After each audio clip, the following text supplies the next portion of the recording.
सहनौ भुनक्तु सह वीर्यं करवावहै तेजस्विनावधीतमस्तु मा विद्विषावहै।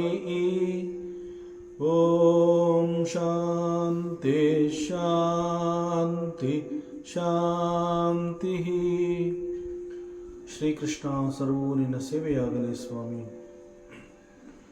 ಎಲ್ಲ ಆಧ್ಯಾತ್ಮ ಬಂಧುಗಳಿಗೂ ನಮಸ್ಕಾರ ಮತ್ತು ಜ್ಞಾನದರ್ಶನಂ ವೇದಿಕೆಗೆ ಸ್ವಾಗತ. ಧ್ವನಿ ಗುರುದೇವದಾಗಿರಲಿ, ವಿಚಾರ ಪರಮಾತ್ಮನದಾಗಿರಲಿ, ಹಾಗೂ ಇದು ನನ್ನದಲ್ಲದ ಕರ್ಮವಾಗಲಿ. ಶ್ರೀಮದ್ ಭಾಗವತ ಮಹಾಪುರಾಣ 11ನೇ ಸ್ಕಂದ. ಮೊದಲಿಗೆ ಮಂಗಳಾಚರಣೆ. ಜನ್ಮಾದ್ಯಸ್ಯ ಯತೋನ್ಮಯಾದಿತರತಃ ಚಾರ್ತೇಷ್ವಭಿಘ್ನಸ್ವರಾಟ್ ತೇನೇ ಬ್ರಹ್ಮಹೃದಾಯ ಆದಿಕವಯೇ ಮುಹ್ಯಂತಿ ಯತ್ಸೂರಯಃ ತೇಜೋ ವಾರಿಮೃದಾಂ ಯಥಾ ವಿನಿಮಯಃ ಯತ್ರ ತ್ರಿಸರ್ಗೋ ಮೃಷಾ ದಾಮ್ನಾ ಸ್ವೇನ ಸದಾ ನಿರಸ್ತಕುಹಕಂ ಸತ್ಯಂ ಪರಂ ಧೀಮಹಿ ನಾರಾಯಣಂ ನಮಸ್ಕೃತ್ಯ ನರಂ ಚೈವ ನರೋತ್ತಮಂ ದೇವೀಂ ಸರಸ್ವತೀಂ ವ್ಯಾಸಂ ತತೋ ಜಯಮುದೀರಯೇತ್ ತತೋ ಜಯಮುದೀರಯೇತ್. ಭಗವಾನ್ ದತ್ತಾತ್ರೇಯ ಅವಧೂತ ಯದುನಂದನ ಯದುರಾಜನಿಗೆ ತನಗೆ ಹೇಗೆ ಜ್ಞಾನವನ್ನು ಸಿಕ್ತು ಅನ್ನುವಂತಹದ್ದನ್ನು ಪೂರ್ಣವಾಗಿ ವಿವರಿಸ್ತಾ ಬರ್ತಾ ಇದ್ದಾನೆ. ಮತ್ತೆ ಮುಂದುವರಿಸ್ತಾನೆ. ಜಿಹ್ವಯಾತಿ ಪ್ರಮಾತಿನ್ಯ ಜನೋ ರಸ ವಿಮೋಹಿತಃ ಮೃತ್ಯು ಮೃಚ್ಛತ್ಯ ಅಸದ್ಬುದ್ಧಿರ್ಮೀನಸ್ತು ಬಡಶೈರ್ಯತ. ಇಂದ್ರಿಯಗಳು ಅಂತ ಹೇಳಿದಾಗ ನಮ್ಮಲ್ಲಿ ಒಟ್ಟು 10 ಇಂದ್ರಿಯಗಳು ಇರುತ್ತವೆ. ಈ ನಮ್ಮ 10 ಇಂದ್ರಿಯಗಳಲ್ಲಿ ಮೊಟ್ಟ ಮೊದಲನೆಯದಾಗಿ ನಾವು ನಿಗ್ರಹ ಸಾಧಿಸಬೇಕು ಅನ್ನುವಂತಹದ್ದಾದರೆ it is not the mind, it is the jihva. ಆದ್ದರಿಂದ ಇಂದ್ರಿಯಗಳ ಮೇಲೆ ನಾನು ಹತೋಟಿಯನ್ನು ಸಾಧಿಸಬೇಕು ಅನ್ನುವಂತಹದ್ದು ನನ್ನ ಸಾಧನೆ ಅಂತ ಏನಾರ ನಾನು ನಿರ್ಧರಿಸಿದ್ರೆ ಮೊಟ್ಟ ಮೊದಲನೆಯದಾಗಿ ನಾನು ನನ್ನ ಗಮನವನ್ನು ನನ್ನ ಜಿಹ್ವಾ ಇಂದ್ರಿಯದ ಮೇಲೆ ಕೇಂದ್ರೀಕರಿಸಬೇಕಾಗುತ್ತೆ. ಅದರಿಂದ ನಾವು ಮುಖ್ಯವಾಗಿ ನಿಗ್ರಹ ಮಾಡಬೇಕಾಗಿರುವಂತಹದ್ದು ಈ ಜಿಹ್ವಾ. What is this ಜಿಹ್ವಾ?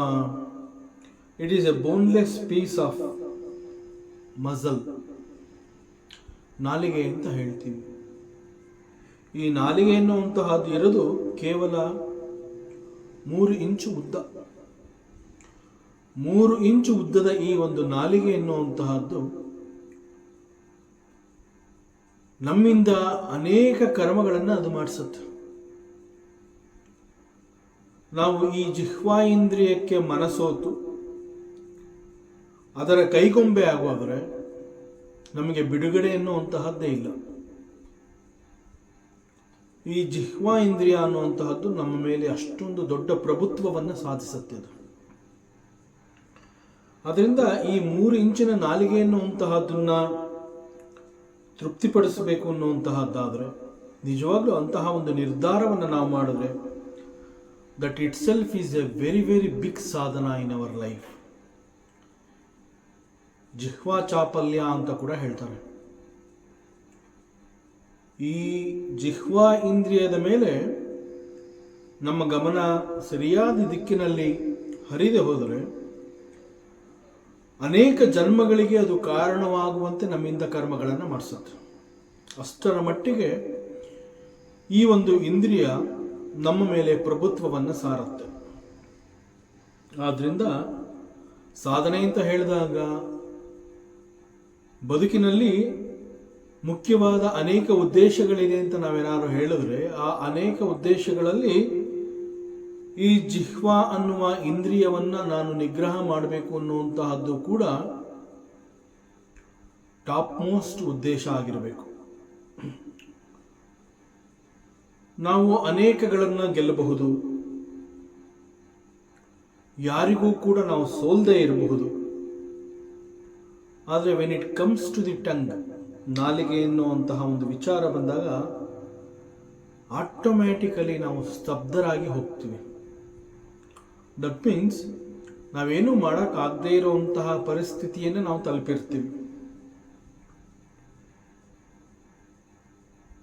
ಯಾವುದೇ ರೀತಿಯ ಪ್ರತಿರೋಧವನ್ನು ಒಡ್ಡಲಾಗದಂತಹ ಸ್ಥಿತಿಯನ್ನು ತಲುಪಿ ನಾವು ಈ ಜಿಹ್ವಾ ಇಂದ್ರಿಯಕ್ಕೆ ಸೋತು ಶರಣಾಗಿ ಹೋಗಿರ್ತೀವಿ. ಅಷ್ಟರ ಮಟ್ಟಿಗೆ ಅದು ನಮ್ಮನ್ನು ಕಂಟ್ರೋಲ್ ಮಾಡುತ್ತೆ. So it shows the power of ನಾಲಿಗೆ. ಜಿಹ್ವಾ ಅನ್ನುವಂತಹದ್ದು ಎಷ್ಟು ಸ್ಟ್ರಾಂಗ್ ಅನ್ನುವಂತಹದ್ದು ಇದು ತಿಳಿಸುತ್ತೆ. ಮೂಲವಾಗಿ ನಾಲಿಗೆ ಅಂತ ಹೇಳಿದಾಗ ಬಹಳ ಬೇಗ ನಮ್ಮ ನೆನಪಿಗೆ ಬರುವಂತಹದ್ದು, ಈ ನಾಲಿಗೆ ಅನ್ನುವಂತಹದ್ದು ಇಲ್ಲದೆ ಹೋಗಿದ್ರೆ ನನಗೆ ರುಚಿ ಅನ್ನೋದು ಗೊತ್ತೇ ಆಗ್ತಾ ಇರಲಿಲ್ಲ. ಸೊ ನನಗೆ ಈ ರುಚಿಗಳನ್ನು ಪರಿಚಯ ಮಾಡಿಸಿರುವಂತಹದ್ದು, ರುಚಿಯಾದ ತಿನಿಸುಗಳನ್ನು ತಿನ್ನಬೇಕು ಅನ್ನುವಂತಹದ್ದಾಗಿರೋದು because of this tongue. So ನನ್ನ ನಾಲಿಗೆ ಬಹಳ ಚೆನ್ನಾಗಿ ವರ್ಕ್ ಮಾಡ್ತಾ ಇದೆ, ನನಗೆ ಅನೇಕ ರೀತಿಯ ರುಚಿಯಾಗಿರುವಂತಹದ್ದನ್ನು ನನಗೆ ಸಿಗೋ ಹಾಗೆ ಮಾಡುತ್ತೆ ಅಂತ ನಾವು ಖುಷಿ ಪಡ್ತೀವಿ. But actually this 3 inches tongue, ಈ ಆಹಾರ ಅಂತ ನಾವೇನು ಹೇಳ್ತೀವಿ, ಈ ಆಹಾರ ಅನ್ನುವಂತಹದ್ದು ನಾವು ಬಾಯಿಯ ಮೂಲಕ ಸೇವಿಸುವಾಗ ಅದು ನಾಲಿಗೆಯನ್ನು ದಾಟಿ ಗಂಟಲಿನ ಒಳಗೆ ಇಳಿದ ಮರುಕ್ಷಣದಲ್ಲಿ ಆ ಟೇಸ್ಟ್ ಅಂತ ನಾವೇನು ಹೇಳಿರ್ತೀವಿ ಅದು ಇರಲಿ ಇಲ್ಲದೆ ಹೋಗಲಿ, ಒಂದು ಸಲ ಅದು ಗಂಟಲಿಗೆ ಸೇರ್ತು ಅಂತಂದರೆ ಅದು ನಮ್ಮ ದೇಹವನ್ನು ಸೇರಿದಂತೆ. ಆದರೆ ನಾಲಿಗೆಯನ್ನು ದಾಟಿ ಗಂಟಲಿನ ಒಳಗಡೆ ಅದು ಇಳಿಬೇಕು ಅಂತಂದರೆ ಆ ಆಹಾರ ಅನ್ನುವಂತಹದ್ದು ಬಹಳ ರುಚಿಯಾಗಿರಬೇಕು ಅನ್ನುವಂತಹದ್ದು ನಮ್ಮ ಎಕ್ಸ್ಪೆಕ್ಟೇಷನ್. ನಾವು ತಿನ್ನುವಂತಹ ಆಹಾರ ಅದು ಹೀಗೆ ಇರಬೇಕು ಅಂತ ಹೇಳಿ ನಾವು ನಿರ್ಧರಿಸ್ಬಿಡ್ತೀವಿ. ಯಾಕೆಂತಂದರೆ ನಮಗೆ ಇಂಥ ಆಹಾರ ಬೇಕು, ಅದು ಹೀಗಿರಬೇಕು ಅನ್ನುವಂಥದ್ದನ್ನೆಲ್ಲ ನಮಗೆ ಪರಿಚಯ ಮಾಡಿಕೊಟ್ಟಿರುವಂತಹದ್ದೇ ಈ ನಾಲಿಗೆ. ಈ ರುಚಿ ಅಂತಂದ್ರೆ ಏನು ಅನ್ನುವಂತಹದ್ದನ್ನು ನಮಗೆ ಕಲಿಸಿ ಮುಂದೆ ಆ ರುಚಿಯಾಗಿರುವಂತಹ ಆಹಾರ ಪದಾರ್ಥಗಳನ್ನು ಬಿಟ್ಟು ನನಗೆ ಇನ್ನೇನೂ ಬೇಡ. ಬಟ್ ಆ್ಯಕ್ಚುಯಲ್ ಆಗಿ ನಾವು ಹಸಿವೆ ಅಂತ ಹೇಳಿದಾಗ ಹಸಿವನ್ನು ತಣಿಸಬೇಕು ಅಂತಂದರೆ that belongs to the body, ಅದು ಶರೀರಕ್ಕೆ ಸಂಬಂಧಪಟ್ಟಿರುವಂತಹದ್ದು. ಶರೀರದ ಬೆಳವಣಿಗೆ ಇರಬಹುದು, ಶರೀರಕ್ಕೆ ಶಕ್ತಿ ಬೇಕು ಅಂತ ಹೇಳಿದಾಗ ಅದಕ್ಕೆ ಬೇಕಾಗಿರುವಂತಹ ಆಹಾರವನ್ನು ನಾವು ದೇಹಕ್ಕೆ ಒದಗಿಸಬೇಕಾಗುತ್ತೆ. ದೇಹ ಎಂದು ನನಗೆ ಇಂತಹದ್ದೇ ಆಹಾರ ಬೇಕು ಅಂತ ಕೇಳಿರೋದಿಲ್ಲ, ದೇಹಕ್ಕೆ ಗೊತ್ತೇ ಇಲ್ಲ. ನಾಲಿಗೆಯನ್ನು ದಾಟಿ ಗಂಟಲಿನ ಬಳಿ ಬಂದ ಕೂಡಲೇ ಆ ಆಹಾರ ಅನ್ನುವಂಥದ್ದು ಹೇಗೆ ಆದರೂ ದೇಹ ಅದನ್ನು ಸ್ವೀಕರಿಸುತ್ತೆ. ಆದರೆ ನಾಲಿಗೆಯನ್ನು ದಾಟಿ ಹೋಗೋವರೆಗೆ ನಾಲಿಗೆ ಅದರ ಮೇಲೆ ತನ್ನ ಪ್ರಭುತ್ವವನ್ನು ಸಾಧಿಸಿರುತ್ತೆ. ನಾಲಿಗೆಯನ್ನು ದಾಟಿ ಗಂಟಲಿನ ಒಳಗಡೆ ಅದು ಇಳೀತು ಅಂತಂದರೆ ದೇರ್ ಇಟ್ ಎಂಡ್ಸ್, ಅಲ್ಲಿಗೆ ಮುಗಿಯುತ್ತೆ. ಕೇವಲ ಕೆಲವೇ ಕ್ಷಣಗಳ ಆ ರುಚಿಯ ಅನುಭವಕ್ಕಾಗಿ ನಾವು ನಾಲಿಗೆಗೆ ಸೋತು ಹೋಗಿರ್ತೀವಿ. ಆ ರುಚಿ ಅನ್ನುವಂತಹದ್ದು ಕೆಲವು ಕ್ಷಣಗಳ ಕಾಲ ಅದು ನಮಗೆ ಸುಖವನ್ನು ಕೊಡುತ್ತೆ. ನಾವೇನು ಆಹಾರವನ್ನು ಸೇವಿಸಿದಾಗ ಬಹಳ ರುಚಿಯಾಗಿತ್ತು ಅಂತ ಹೇಳಿ ಅದನ್ನು ಸವಿತೀವಿ, that is only for few seconds. ಎಲ್ಲಿಯವರೆಗೆ ಆಹಾರ ಅನ್ನುವಂತಹದ್ದು ನನ್ನ ನಾಲಿಗೆಯನ್ನು ತಾಕಿ ನಾಲಿಗೆಯ ಸಂಪರ್ಕದಲ್ಲಿರುತ್ತೆ ಅಲ್ಲಿಯವರೆಗೆ ಮಾತ್ರ ಅದು ಈ ರುಚಿಯ ಹಿಡಿತಕ್ಕೆ ಸಿಕ್ಕಿರುತ್ತೆ. ಒಮ್ಮೆ ಈ ಆಹಾರ ಅನ್ನುವಂತಹದ್ದು ನಾಲಿಗೆಯನ್ನು ದಾಟಿ ಗಂಟಲಿನ ಬಳಿ ಬಂದು ಗಂಟಲಿನೊಳಗೆ ಅದು ಇಳೀತು ಅಂತಂದರೆ ಅದು ಹೇಗಾರ ಇರಲಿ, ಅಲ್ಲಿ ಉಪ್ಪಿದೆಯಾ, ಖಾರ ಇದೆಯಾ, ಅದು ಹುಳಿನ, ಇದ್ಯಾವುದು ಬೇಕಿಲ್ಲ. ಆ ಸಮಯದಲ್ಲಿ ದೇಹಕ್ಕೆ ಆಗಿರುವಂತಹ ಹಸಿವನ್ನು ತಣಿಸಬೇಕು ಅಂತಂದರೆ it wants food, that's all. ಅದು ಇಂತಹದೇ ಫುಡ್ ಅನ್ನುವಂತಹದ್ದು ನಾವು ಆ ಆಹಾರದ ರುಚಿಗೆ ಮನಸೋತು ನಮಗೆ ಇಂತಹದ್ದು ಬೇಕು ಅಂತ ಹೇಳ್ತೀವಿ. But the sharira, the body, it never demands that I want this type of food. ನನಗೆ ಇಂತಹದೇ ಆಹಾರ ಬೇಕು ಅನ್ನುವಂತಹದ್ದು ನಿರ್ಧಾರ ಮಾಡುವಂತಹದ್ದು ನಮ್ಮ ನಾಲಿಗೆ, not the body. So that is the power of jihva. ಹೀಗೆ ರುಚಿಯ ಮೋಹ ಅನ್ನುವಂತಹದ್ದು ನಮ್ಮನ್ನು ಸೋಲಿಸಿ ನಮ್ಮನ್ನು ಹೈರಾಣು ಮಾಡಿಬಿಡುತ್ತೆ.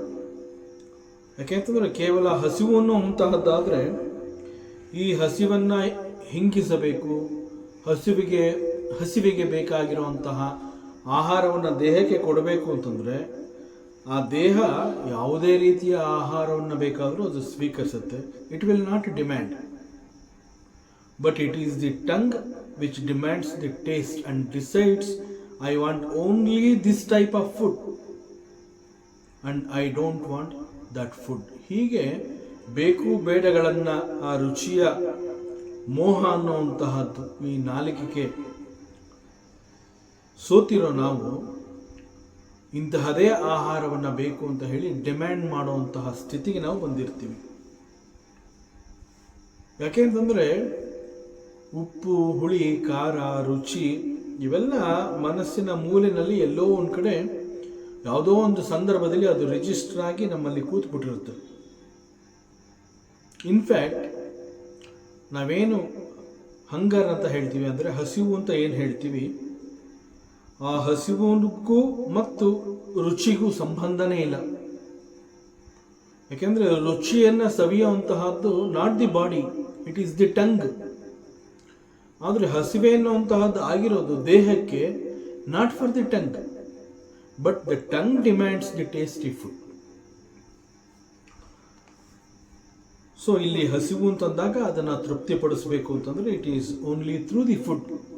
ಆ ಸಮಯದಲ್ಲಿ ನಾವು ಆಹಾರಕ್ಕೆ, ದೇಹಕ್ಕೆ ಒಂದು ಶಕ್ತಿ ಸಿಗಬೇಕು, ದೇಹ ಆಯಾಸಗೊಂಡಿದೆ, ಅದು ನಿತ್ರಾಣವಾಗಬಾರ್ದು, ಇದು ಹಸಿವಿನ ಸಮಯ ಅಂತ ಹೇಳಿ ಆ ಸಮಯದಲ್ಲಿ ಆ ಹಸಿವನ್ನು ತೃಪ್ತಿಪಡಿಸಬೇಕು ಅಂತಂದರೆ we have to give food. But ಈ ಸಂದರ್ಭದಲ್ಲಿ, ಈ ಸಮಯದಲ್ಲಿ ಮದ್ಯ ಬಂದು ನನಗೆ ಇಂತಹದೇ ಫುಡ್ ಬೇಕು ಅಂತ ಡಿಮ್ಯಾಂಡ್ ಮಾಡುವಂತಹದ್ದು ದಿಸ್ ಜಿಹ್ವಾ.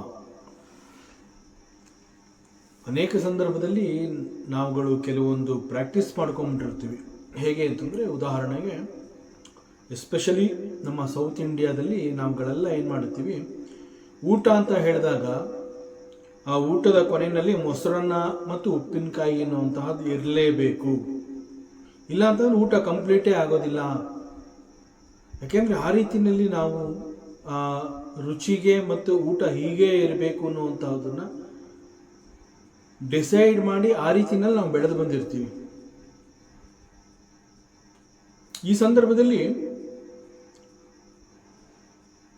ನಾವು ಈ ಕ್ಷಣದಲ್ಲಿ ಇಲ್ಲಿ ಯಾವುದೋ ಒಂದು ಪರಿಸ್ಥಿತಿಯ ಕಾರಣದಿಂದ ಬೇರೊಂದು ಪ್ರದೇಶಕ್ಕೆ ಹೋಗಿ ನಾವು ಅಲ್ಲಿ ವಾಸ ಮಾಡುವಂತಹ ಪರಿಸ್ಥಿತಿ ಬಂದಾಗ ಅಲ್ಲಿ ಎಲ್ಲ ಸಿಗತ್ತೆ. ಆದರೆ ಊಟದ ಕೊನೆಯಲ್ಲಿ ನಾವೇನು ಅಭ್ಯಾಸ ಮಾಡ್ಕೊಂಡಿದ್ವಿ, ಅನ್ನ, ಮೊಸರು, ಉಪ್ಪಿನಕಾಯಿ, ಉಪ್ಪು ಅಂತೆಲ್ಲ ಅಂದ್ಕೊಂಡಿದ್ವಿ, ಅದು ಅಲ್ಲಿ ಸಿಗೋದಿಲ್ಲ. ಅದು ಬಿಟ್ಟು ಬೇರೆ ಎಲ್ಲ ಸಿಗತ್ತೆ, ಊಟ ಸಿಗತ್ತೆ, ಅನ್ನ ಸಾಂಬಾರು ಸಿಗತ್ತೆ. ಆದರೆ ಮೊಸರು, ಉಪ್ಪಿನಕಾಯಿ ಈ ಥರದ್ದೆಲ್ಲ ಸಿಗೋದಿಲ್ಲ. ಅಲ್ಲಿ ಯಾರು ಮೊಸರನ್ನೇ ತಿನ್ನೋದಿಲ್ಲ. ಅಂತಹ ಪ್ರದೇಶಕ್ಕೆ ನಾವು ಹೋಗಿ ಅಲ್ಲಿ ನಾನು ಬದುಕಬೇಕು ಅಂತಂದರೆ, ಜೀವನವನ್ನು ನಾನು ಮುಂದುವರಿಸಬೇಕು ಅಂತಂದರೆ I have to take a decision. ಮೊಸರನ್ನ ಇಲ್ಲದೆ ಹೋದರೂ ಕೂಡ ನಾನು ಬದುಕಬಲ್ಲೆ ಅನ್ನುವಂತಹ ನಿರ್ಧಾರವನ್ನು ತೆಗೆದುಕೊಂಡ್ರೆ ಮಾತ್ರ ನಾನು ಬದುಕಬಹುದು, ನನ್ನ ಹೊಟ್ಟೆ ತುಂಬಿಸಬಹುದು, ನಾನು ಆಹಾರವನ್ನು ಕೂಡ ತಗೋಬಹುದು. ಸೊ ಇಲ್ಲಿವರೆಗೆ ನಾನು ಮೊಸರನ್ನ ಬಿಟ್ಟು ನನ್ನ ಊಟನ ಎಂದೂ ಮುಗಿಸಿರಲಿಲ್ಲ. ಆದರೆ ಈಗ ಬಂದಿರುವಂತಹ ಜಾಗದಲ್ಲಿ ನನಗೆ ಮೊಸರನ್ನ ಸಿಗ್ತಾ ಇಲ್ಲ, ಆದ್ದರಿಂದ ನಾನು ವಾಪಸ್ ಹೋಗ್ತೀನಿ ಅನ್ನುವಂತಹದ್ದಾಗಲಿ, ಅಥವಾ ಇಲ್ಲಿ ಜೀವನ ಮಾಡೋದಕ್ಕೆ ಕಷ್ಟ ಅನ್ನುವಂತಹದ್ದಾಗಲಿ, ಅಂತಹದ್ದನ್ನು ನಾವು ನಮ್ಮ ತಲೆಯಲ್ಲಿ ತಗೊಂಡು ನಾನು ಇಲ್ಲಿ ಬದುಕೋದು ಕಷ್ಟ ಅಂತ ನಾನು ಡಿಸೈಡ್ ಮಾಡಿದ್ರೆ ಖಂಡಿತ ಅಲ್ಲಿ ಬದುಕೋಕ್ಕಾಗೋದಿಲ್ಲ. ಯಾಕೆಂತಂದರೆ ಇದೆಲ್ಲ ನಾವೇ ಬೆಳೆಸ್ಕೊಂಡು ಬಂದಿರುವಂತಹದ್ದು ಅಭ್ಯಾಸಗಳು. ಸೊ ಅದರಿಂದ ಹಸಿವು ಅಂತ ಹೇಳಿದಾಗ ದೇಹಕ್ಕೆ ಬೇಕಾಗಿರುವಂತಹದ್ದು ಕೇವಲ ಆಹಾರ ಮಾತ್ರ. ಆದರೆ ಇಂತಹ ಆಹಾರ ಬೇಕು, ಅದು ಹೀಗಿರಬೇಕು, ಇಷ್ಟು ರುಚಿ ಇರಬೇಕು ಅನ್ನುವಂತಹದ್ದು ಡಿಸೈಡ್ ಮಾಡಿ ಅದನ್ನು ನಮ್ಮ ಮನಸ್ಸಿನ ಮೂಲಿನಲ್ಲಿ ರಿಜಿಸ್ಟರ್ ಆಗೋ ಹಾಗೆ ಮಾಡಿರುವಂತಹದ್ದು ಈ ನಮ್ಮ ನಾಲಿಗೆ, ಜಿಹ್ವಾ ಅನ್ನುವಂತಹ ಒಂದು ಇಂದ್ರಿಯ. ಸೊ ಇದೆಲ್ಲ ಏನು ತಿಳಿಸುತ್ತೆ ಅಂತಂದರೆ, ನಮಗೆ ಹಸಿವು ಅನ್ನುವಂತಹದ್ದು ಆದಾಗ ನಮಗೆ ಆಹಾರ ಬೇಕು ಅಷ್ಟೆ. ಆದರೆ ಇಂತಹದ್ದೇ ಬೇಕು ಅನ್ನುವಂತಹದ್ದು ನಥಿಂಗ್ ಬಟ್ ದಿ ನಾಲಿಗೆಯ ಚಪಲ ಅಂತ ಹೇಳ್ತೀವಿ. ಇಂದ್ರ ಚಾಪಲ್ಯ, ಜಿಹ್ವಾ ಚಾಪಲ್ಯ ಅಂತ ಹೇಳ್ತೀವಿ. ಆದ್ದರಿಂದ ಹೀಗೆ ನಾವು ಜಿಹ್ವಾ ಚಾಪಲ್ಯಕ್ಕೆ ಸೋತು ಇಂತಹದ್ದೇ ಬೇಕು, ಅದು ಬಿಟ್ಟರೆ ನನಗೆ ಆಗೋದಿಲ್ಲ ಅನ್ನುವಂತಹ ಪರಿಸ್ಥಿತಿಯನ್ನು ನಾವು ತಲುಪಿರ್ತೀವಿ. That is our weakness. ಇಲ್ಲಿ ಭಗವಾನ್ ದತ್ತಾತ್ರೇಯ, ಅವಧೂತ ದತ್ತಾತ್ರೇಯ ಅವರು ಯದುರಾಜನಿಗೆ ಹೇಳ್ತಾ ಇರುವಂತಹದ್ದು, ಅವ್ರು ಹೇಳ್ತಾರೆ, ನನ್ನ ಮುಂದಿನ ಗುರು ಅಂತಂದ್ರೆ I learned one more lesson from fish, ಮೀನು. ಸೊ ನಾನು ಮೀನಿನಿಂದ ಕೂಡ ಒಂದು ಪಾಠವನ್ನು ಕಲ್ತಿದ್ದೀನಿ. ಮೀನನ್ನು ನೋಡ್ತಾ ನೋಡ್ತಾ ನಾನು ಅಭ್ಯಾಸ ಮಾಡಿ ಮೀನಿನಿಂದ ನಾನು ಏನು ಕಲಿತೆ ಅನ್ನುವಂತಹದ್ದನ್ನು ನಿನಗೆ ಹೇಳ್ತೀನಿ. ಈ ಮೀನು ಅನ್ನುವಂತಹದ್ದು ಏನು ಮಾಡುತ್ತೆ, ಮುಂದಿನ ಪರಿಣಾಮ ಅನ್ನೋದನ್ನ ಕಲ್ಪನೆಗೆ ತೆಗೆದುಕೊಳ್ಳದೆ ಒಂದು ಮಾಂಸದ ತುಂಡು ಒಂದು ಗಾಳದ ತುದಿನಲ್ಲಿ ಅದನ್ನು ಸಿಕ್ಕಿಸಿ ಅದು ಮೀನಿಗೆ ಸಿಗೋ ಹಾಗೆ ಮಾಡಿದಾಗ ಆ ಮೀನು ಏನು ಮಾಡುತ್ತೆ, ಆ ಮಾಂಸದ ತುಂಡಿನ ಆಸೆಯಿಂದ ಅದಕ್ಕೆ ಬಾಯಿ ಹಾಕಿದಾಗ ಆ ಗಾಳಕ್ಕೆ ಮೀನು ಸಿಕ್ಕಾಕೊಡುತ್ತೆ. ಮೀನು ಯಾವುದೇ ಕ್ಷಣದಲ್ಲಿ ಆಹಾರ ಅಂತ ಹೇಳಿದಾಗ ಹಿಂದು ಮುಂದೆ ನೋಡೋದಿಲ್ಲ.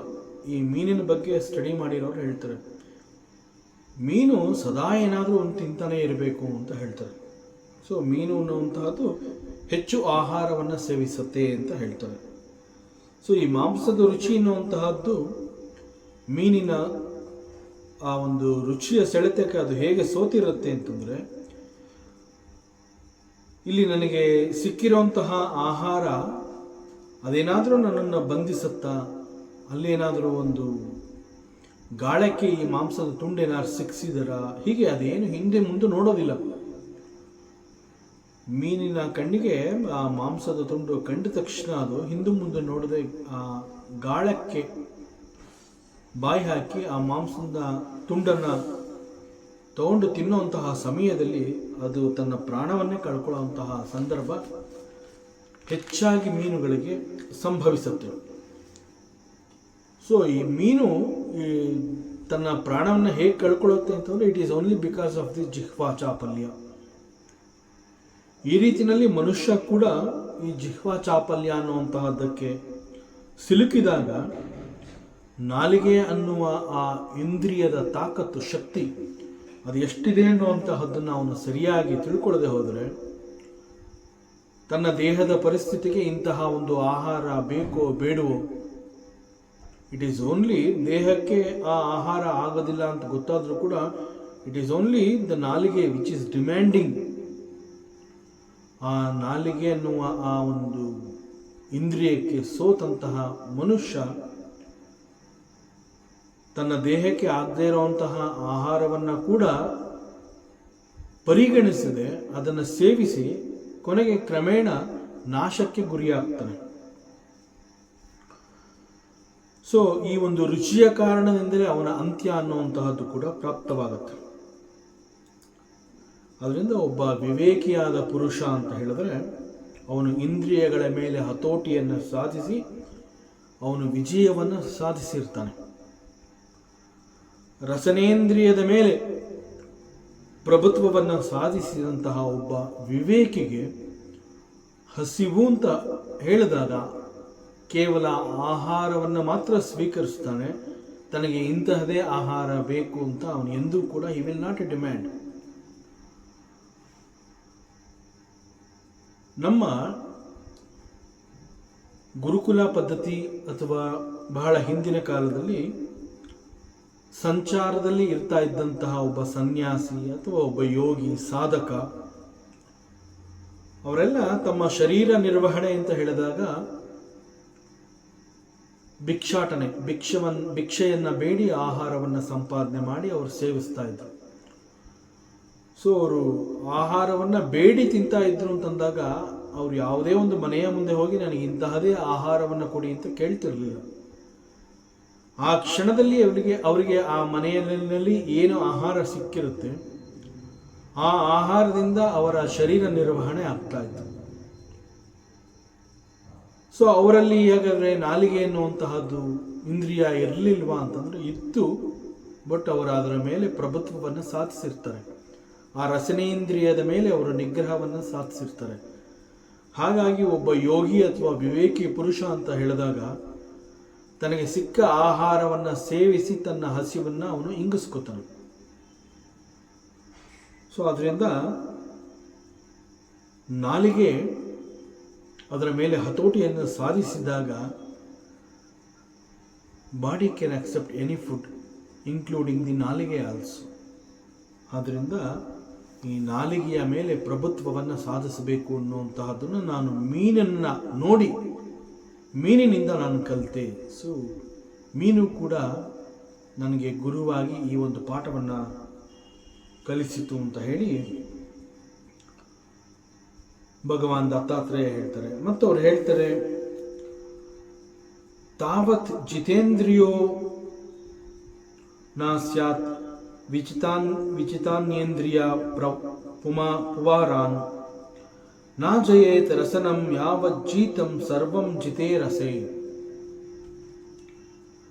ನ ಜಯೇತ್ ಯಾವತ್ ರಸನಂ, ಯಾವಾಗ ನಾವು ಈ ರಸನಂ ಅಂತಂದರೆ ರುಚಿಯ ಬಗ್ಗೆ ಇರುವಂತಹ ಜಿಹ್ವಾ ಚಾಪಲ್ಯವನ್ನು ಗೆದ್ದು ಅದರ ಮೇಲೆ ಹತೋಟಿಯನ್ನು ಸಾಧಿಸಿರ್ತೀವಿ, ಆಗ ಆಹಾರ ಅನ್ನುವಂತಹದ್ದು ಅದು ಯಾವುದೇ ಆಗಿರಲಿ, ಅಲ್ಲಿ ಉಪ್ಪು ಹುಳಿ ಖಾರ ಸಿಹಿ ಅದು ಇದೆಯೋ ಇಲ್ಲವೋ ಅದು ಯಾವುದು ನಮ್ಗೆ ಗೊತ್ತಾಗೋದಿಲ್ಲ. ನಮ್ಮ ತಟ್ಟೆನಲ್ಲಿ ಏನು ಆಹಾರ ಬಂದಿರುತ್ತೆ ಆ ಆಹಾರವನ್ನು ನಾವು ಸ್ವೀಕರಿಸ್ತೀವಿ. ಸೊ ಆಹಾರವನ್ನು ಸ್ವೀಕರಿಸುವಾಗ ಅಲ್ಲಿ ಯಾವುದೇ ರೀತಿಯಾದ no complaints. It is possible only when we win over ರಸನಂ. ಆದ್ದರಿಂದ ಮನುಷ್ಯ ಎಲ್ಲ ಇಂದ್ರಿಯಗಳನ್ನು ಗೆದ್ದಿರ್ತಾನೆ, ಆದರೆ ರಸನೇಂದ್ರಿಯವನ್ನು ವಶಪಡಿಸಿಕೊಳ್ಳುವ ತನಕ he cannot be called as jitendriya. Because ರಸನ ಅನ್ನುವ ಇಂದ್ರಿಯ ಅನ್ನುವಂತಹದ್ದನ್ನು ಅವನು ಗೆದ್ದಿದ್ದಾನೆ ಅಂತಂದರೆ ಉಳಿದ ಎಲ್ಲ ಇಂದ್ರಿಯಗಳನ್ನು ಅವನು ಸುಲಭವಾಗಿ ನಿಗ್ರಹಿಸಬಲ್ಲ. ಅದರಿಂದ ಎಲ್ಲಿಯವರೆಗೆ ಅವನು ಈ ರಸನೇಂದ್ರಿಯವನ್ನು ಗೆದ್ದಿರೋದಿಲ್ಲ ಅಲ್ಲಿಯವರೆಗೆ ಅವನು ಬೇರೆ ಎಲ್ಲ ಇಂದ್ರಿಯಗಳನ್ನು ಗೆದ್ದಿದ್ರೂ ಕೂಡ ಅವನನ್ನು ಜಿತೇಂದ್ರಿಯ ಅಂತ ಕರೆಯೋದಕ್ಕೆ ಸಾಧ್ಯ ಇಲ್ಲ. ಒಂದು ವೇಳೆ ರಸನೇಂದ್ರಿಯವನ್ನೇ ಅವನು ಮೊಟ್ಟ ಮೊದಲಿಗೆ ವಶಪಡಿಸಿಕೊಂಡ ಅಂತಂದರೆ ಮುಂದಿನ ಎಲ್ಲ ಇಂದ್ರಿಯಗಳನ್ನು ಅವನು ಬಹಳ ಸುಲಭವಾಗಿ ಗೆಲ್ತಾನೆ. It is guarantee, it is proved ಅಂತ ಹೇಳ್ತಾರೆ. ಹೀಗೆ ಈ ನಾಲಿಗೆಯಿಂದ ಅಂತಂದರೆ ಈ ಮೀನನ್ನು ನೋಡಿ ನಾಲಿಗೆಯ ಚಾಪಲ್ಯ, ಜಿಹ್ವಾ ಚಾಪಲ್ಯಕ್ಕೆ ಒಳಗಾಗಬಾರ್ದು ಅನ್ನುವಂತಹದ್ದನ್ನು ನಾನು ಈ ಮೀನಿನ ಮೂಲಕ ನಾನು ಕಲಿತೆ ಅಂತ ಅವ್ರು ಹೇಳ್ತಾರೆ. ಮತ್ತು ಈ ಸಂದರ್ಭದಲ್ಲಿ ಯದುರಾಜನಿಗೆ ಅವ್ರು ಹೇಳ್ತಾರೆ, my next Guru is very very interesting. ನನ್ನ ಮುಂದಿನ ಗುರು ವೆರಿ ಇಂಟ್ರೆಸ್ಟಿಂಗ್, ಬಹಳ ದೊಡ್ಡ ಪಾಠವನ್ನೇ ನಾನು ಕಲಿತೆ, ಅದನ್ನು ಈಗ ನಾನು ನಿನಗೆ ಹೇಳ್ತೀನಿ ಅಂತ ಹೇಳ್ತಾರೆ. ಪಿಂಗಲಾ ನಾಮ ವೇಶ್ಯ ಆಸೀತ್ ವಿದೇಹನಗರೇ ಪುರ ತಸ್ಯಾಮೇ ಶಿಕ್ಷಿತಂ ಕಿಂಚಿತ್ ನಿಬೋಧ ನೃಪನಂದನ.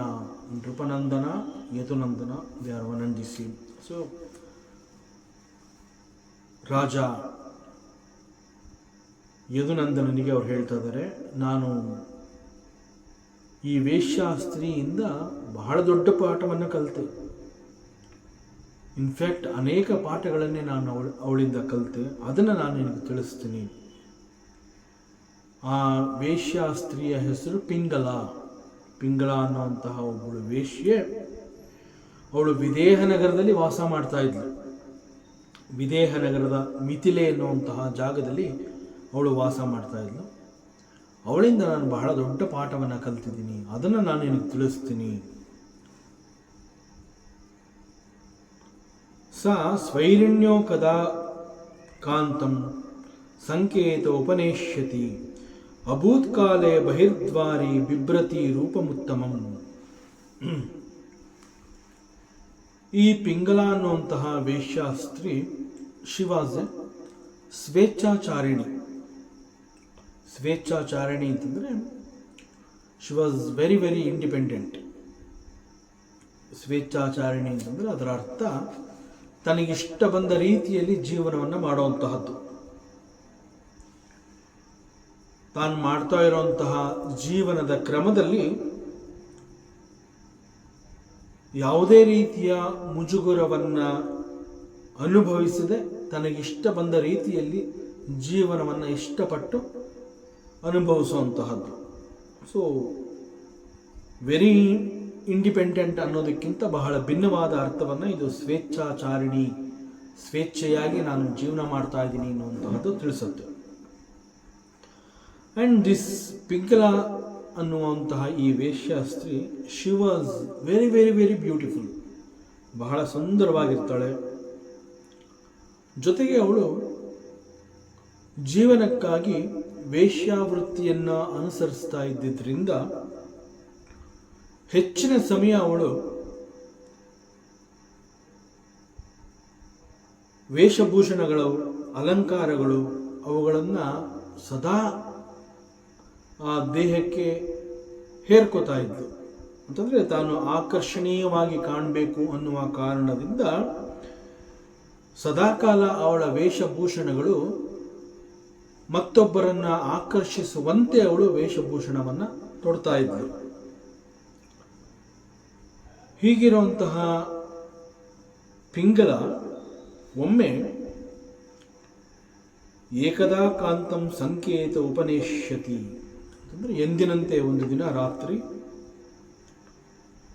ಈ ಪಿಂಗಲ ಸ್ತ್ರೀ ಒಬ್ಬ ಪುರುಷನನ್ನ, ಪುರುಷ ಅಂತಂದರೆ ಶ್ರೀಮಂತ ಪುರುಷ, ಅವನ ನಿರೀಕ್ಷೆಯಲ್ಲಿ ಆ ರಾತ್ರಿ ಮನೆಯ ಹೊರಬಾಗಿಲಿನಲ್ಲಿ ಬಂದು ನಿಂತಿರ್ತಾಳೆ.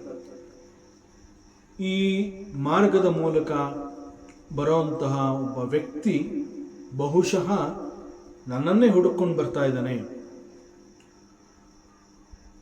ನನ್ನನ್ನೇ ಹುಡುಕೊಂಡು ಬರ್ತಾ ಇರೋದ್ರಿಂದ ನನಗಾಗಿ ಅವನು ಹೆಚ್ಚು ಹಣವನ್ನು ತಂದಿರ್ತಾನೆ. ಸೊ ಹಣ ನನಗೆ ಬೇಕು, ನಾನು ಅವನಿಗೆ ಸುಖವನ್ನು ಕೊಡಬೇಕು. ಈ ಒಂದು ನಿರೀಕ್ಷೆಯಲ್ಲಿ ಎಂದಿನಂತೆ ಆ ದಿನ ರಾತ್ರಿ ಕೂಡ ಅವಳು ಅಲಂಕಾರ ಮಾಡಿಕೊಂಡು ಮನೆ ಮುಂದೆ ಕಾಯ್ತಾ ಇರ್ತಾಳೆ. ಇದು ಅವಳದು ರೊಟೀನ್. ಪ್ರತಿದಿನ ಅವಳ ವೃತ್ತಿನೇ, ಅವಳ ಕಸುಬೆ ಈ ರೀತಿ ಇದ್ದಿದ್ದರಿಂದ ಅವಳು ಈ ರೀತಿಯಲ್ಲೇ ಆ ದಿನ ಕೂಡ ಕಾಯ್ತಾ ಇರ್ತಾಳೆ. ಯಾರೋ ಒಬ್ಬ ಪುರುಷ ಬರ್ತಾನೆ, ಅವನು ಬರೋವನು ನನಗೆ ಹಣವನ್ನು ತರ್ತಾನೆ, ಆ ಹಣ ನನಗೆ ಬೇಕು ಅನ್ನುವಂತಹದ್ದು ಇದೇ ಅವಳ ಕಸುಬು. ಹಣಕ್ಕಾಗಿ ಮಾಡ್ತಾ ಇದ್ದಂತಹ ಈ ಒಂದು ವೃತ್ತಿ ಅಥವಾ ಕಸುಬು ಅಂತ ಏನು ಹೇಳ್ತಾರೆ, ಇಟ್ ಈಸ್ ಅಧರ್ಮ. ಆದರೂ ಕೂಡ ಈ ಪಿಂಗಲಾಳಿಗೆ ಹಣ ಬಹಳ ಮುಖ್ಯವಾಗಿ ಕಂಡು ಬಂದಿದ್ದರಿಂದ ಯಾವ ಮಾರ್ಗದಲ್ಲಿ ನಾನು ಹಣವನ್ನು ಸಂಪಾದನೆ ಮಾಡ್ತಾ ಇದ್ದೀನಿ ಅನ್ನುವಂತಹದ್ದು ಅವಳು ಯೋಚನೆ ಮಾಡ್ತಾ ಇರಲಿಲ್ಲ. ಸೊ ಹೀಗಾಗಿ ಅವಳು ಈ ಒಂದು ವೇಶ್ಯಾವೃತ್ತಿಯನ್ನು ಅನುಸರಿಸಿ ಆ ಮೂಲಕ ಹಣವನ್ನು ಸಂಪಾದನೆ ಮಾಡ್ತಾ ಇರ್ತಾಳೆ. ಮತ್ತು ತಾನು ಅನುಸರಿಸ್ತಾ ಇದ್ದಂತಹ ವೃತ್ತಿ ಅಧರ್ಮ ಅನ್ನುವಂತಹದ್ದು ಗೊತ್ತಿದ್ರೂ ಕೂಡ ಅವಳಿಗೆ ಬದುಕಿನಲ್ಲಿ ಹಣ ಮುಖ್ಯವಾಗಿ ಕಂಡು ಬಂದಿದ್ದರಿಂದ ಧರ್ಮ ಅಧರ್ಮದ ಬಗ್ಗೆ ಅವಳು ಹೆಚ್ಚು ಗಮನವನ್ನು ಕೊಡದೆ ತನ್ನ ವೃತ್ತಿಯನ್ನು ಮುಂದುವರಿಸ್ತಾ ಇದ್ಳು. ಅಭೂತ್ಕಾಲೆ ಬಹಿದ್ವಾರಿ, ಈ ಒಂದು ಹಣದ ವ್ಯಾಮೋಹ ಅನ್ನುವಂತಹದ್ದು ಅವಳು ಈ ಎಲ್ಲವನ್ನ ಮರೆಯುವಂತೆ ಆ ಹಣದ ಮೋಹ ಅವಳನ್ನು ಆವರಿಸಿರುತ್ತೆ. She was so enticed with all the wealth etcetera. ಅದು ಏನೇನು ಸಿಗುತ್ತೆ ಅದೆಲ್ಲ ತಾನು ಯಾವ ವೃತ್ತಿಯನ್ನು ಮಾಡ್ತಾ ಇದ್ದೀನಿ ಅನ್ನುವುದರ ಬಗ್ಗೆ ಗಮನವನ್ನು ಹರಿಸಕ್ಕೆ ಆಗದೇ ಇರೋಷ್ಟು ಆ ಹಣದ ಮೋಹದಲ್ಲಿ ಅವಳು ಸಿಲುಕಿರ್ತಾಳೆ. ಸೊ ಇದು ಒಂದು ರೀತಿಯಲ್ಲಿ ಹಣಕ್ಕಾಗಿ ಆಗ್ತಾ ಇರುವಂತಹ ಒಂದು ಟೆಂಪ್ಟೇಷನ್.